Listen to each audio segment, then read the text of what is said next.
المشاهدين، أهلا بكم من جديد مشاهدين قناة العروبة الفضائية وبرنامج استاد العروبة.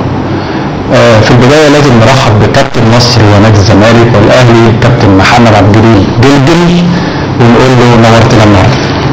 الله يسر، ربنا يخليك. انت قدمتني تقديمة ممتازة يعني، مش عايز اقول لك انا ما استحقهاش يعني. وقول لي كل الاستاف كل سنه وانت طيب يعني، انت خطفتني خطفه صح يعني. نقول ازاي خطفتك طيب؟ لا اقول يا جماعه عشان بس ايه، انا بس في الاول اصلا في رمضان ما بحبش اطلع خالص في تيفي يعني اللقاءات يعني، فانت خطفتني يعني. بس ايه رايك الخطفه دي؟ انا ما اقدرش اكسر كلمه للكابتن احمد مصطفى يعني، ان انت تيجي ويبعتني معاك يعني ما اقدرش اكسر لك كلمه كابتن احمد مصطفى. ربنا يخليك. هو طبعا المفروض اللي كان معانا في الحلقه دي الكابتن محمود ابو رجيله مقرر لجنه الكوره في نادي الزمالك، واللي حصل للاسف الشديد اللي هو ساكت المقطم قدام الحريه والعداله الاخوان المسلمين. هو بيتحرك من البيت لقى حريقه وكاوتشات وقافلين، انت مش عارف تتحرك. هو موعد من 4 ايام لو يكون معايا، ولقى فاعتذر وهو ملتزم جدا زي ما حضرتك عارف. ففوجئت اللي هو بيقول لي انا بعتذر ومش عارف اعمل ايه، اللي حصل كذا كذا كذا. انا عايز اقول لك قمه الكوميديا وانا جاي النهارده يعني، شفت الاحداث اللي بتحصل العربيه اتخبطت مش عارف مين وانا جاي حاجات الحمد لله خير طبعا الحمد لله. فطبعا الكابتن احمد مصطفى كابتن مصر كلها في كره القدم طبعا، وعامل الكره مؤسس الكره في الزمالك. فلقى الموقف كده قال لي لا ده انت ابننا، انت عامل في الزمالك ازاي؟ فطبعا لا انا اللي كنت دافع عليه بالظبط. لا كابتن عبد الجليل وكابتن طه بصري كان في عنده حاجه مشكله، كابتن احمد مصطفى ربنا يشفيه كان عنده حاجه في رجله كمان، كان عايز يجي والله يا كابتن. هو ما قدرش غير عليا ياما. فطبعا قدر على مين؟ على الجميع المؤدب زي ما انتم شايفين المحترم الكابتن محمد عبد الجليل. والراجل يعني جاي مش عايز اقول بالشوط يعني جاي على البلاش، لكن الراجل يعني لا معلش لازم احنا يعني احنا كنا بنصلي كده معلش احنا دلوقتي المشاهد بتاع استاد العروبه ده على حق زي ما الزبون ده على حق، احنا بنعرفه اللي بيحصل.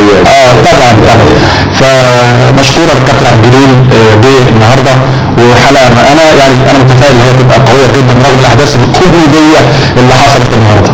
الله يخليك. انا شرفني ان ربنا يعرف في قناه العروبه، وانا سامع ان قناه العروبه دي اصلا مصريه، وانا من عشاق رئيس جمال عبد الناصر ورئيس انور السادات، يعني من عشاق الاثنين دول يعني بصراحه. تمام. يمكن من ضمن الاسئله اللي على طول كده حاملين، مش هنسخن بقى لسه وكده ماتش، لا على طول نخش بقى.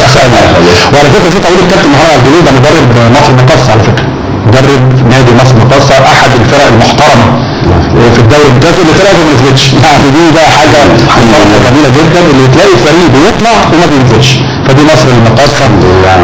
وجهودك في الفريق طبعا واضحه جدا، زي ما حضرتك توليت المدير الفني فتره طويله لمصر المقاصه. وانا يا كابتن عن مصر المقاصه وعن توليت المسؤوليه. لا من 6-7 سنين يعني الحمد لله احنا مع مصر المقاصه، لما سياده الله محمد عبد السلام اختار فريق مصر المقاصه اللي هو كان اسمه هويدي.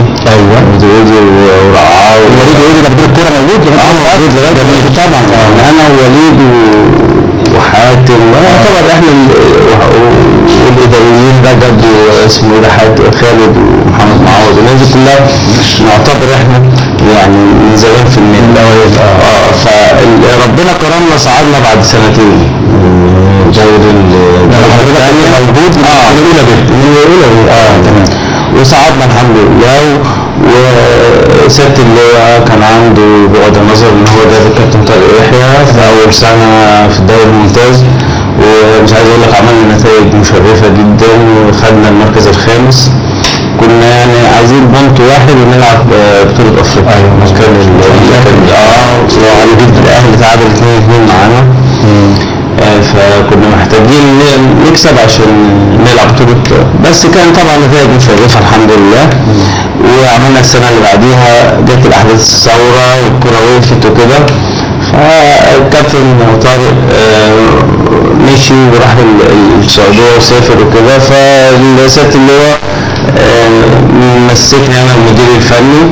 فما كانش فيه لسه كوره وكده، وللاسف قعدنا شويه نتمرن لغايه لما انبي عمل الدوره الوديه بمشاركه تليفون بني سويف والداخليه وسموحه والمقاولين والانتاج الحربي والجيش، وربنا كرمني وخدت البطوله ديت في النهائي. لعبت سموحه الحمد لله، ربنا كرمني وخدت الكاس، وفوجئت اديت اللعيبه بتاعتي اجازه 10 ايام لان مفيش دوري. الدوري واقف. ففوجئت بعديها باسبوع قالوا الدوري ايه الاسبوع الجاي.